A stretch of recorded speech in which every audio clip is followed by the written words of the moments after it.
तो आज मैं आप सबको सुनाने वाली हूँ सुशीला बुआ की कहानी। ये कहानी बुआ खुद बताती है, तो चलिए शुरू करते हैं।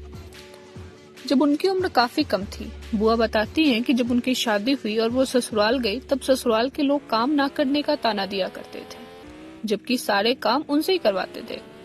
और फूफा जी उस वक्त 10वीं कक्षा में ही पढ़ते थे। उनकी दिनचर्या शादी के बाद भी बच्चों वाली ही थी।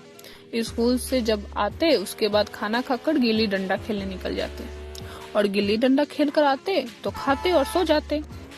किताब और पढ़ाई से तो फूफा जी का कोई रिश्ता नहीं था।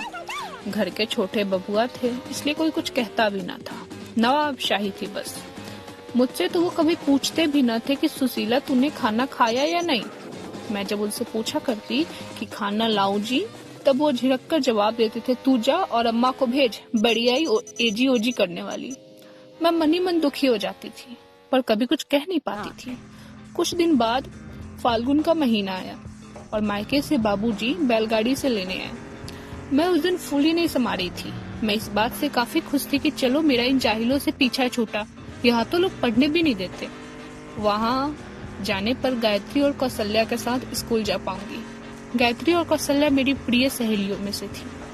मानो तो वो मेरी सब कुछ थी, क्या बताऊं, पर मेरी काफी अच्छी दोस्त थी।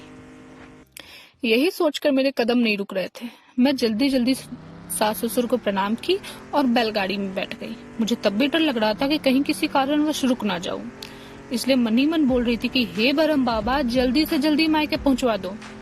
मन्नत मांगते मांगते आखिरकार घर पहुंच ही गई। बैलगाड़ी से उतरते ही अम्मा के गले लगकर खूब रोई। अम्मा भी खूब रोई। इतने में कौशल्या और गायत्री भी आ गई, और सबसे मिलने के बाद मन थोड़ा शांत हुआ। ऐसा लग रहा था कि अपने घर अपने गांव आ गई हूँ। किसी जेल को तोड़कर, किसी बंद कमरे से भागकर, किसी गुमशुदगी भरी जिंदगी को छोड़कर। ऐसा लग रहा था कि मेरे सारे पंख खुल चुके हैं। मैं अपने कमरे में गई और अलमारी के ऊपर वाले हिस्से को खोला, जिसमें मेरी 9वीं कक्षा की किताबें थी। मैं खूब पढ़ी। गणित की किताब खोलकर खूब सारे प्रश्न बनाए।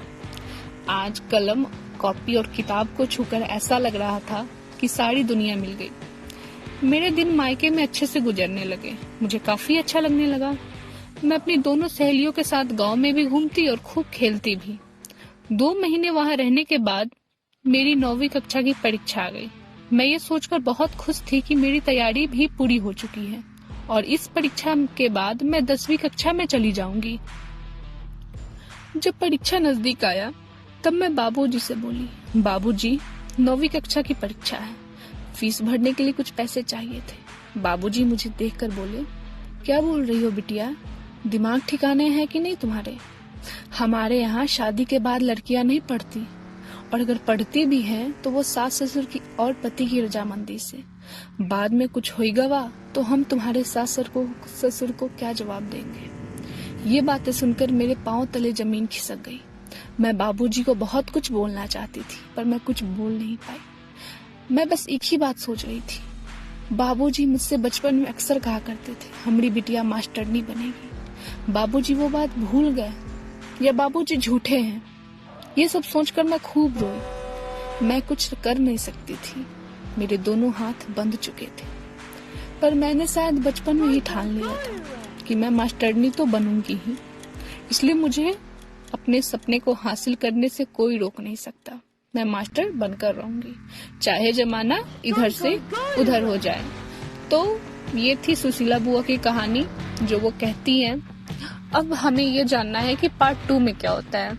अगर आप पार्ट 2 चाहते हैं तो हमारे साथ बने रहे। पार्ट 2, अगर आप सब इस वीडियो पे 100 लाइक्स आ गए तो पार्ट 2 जल्दी रिलीज होगी। तो धन्यवाद वीडियो यहाँ तक देखने के लिए। आप सबका तहे दिल से धन्यवाद। प्लीज सब्सक्राइब कर ले, ताकि मुझे भी अच्छा लगे और आपको भी अच्छा लगे। आज के लिए धन्यवाद।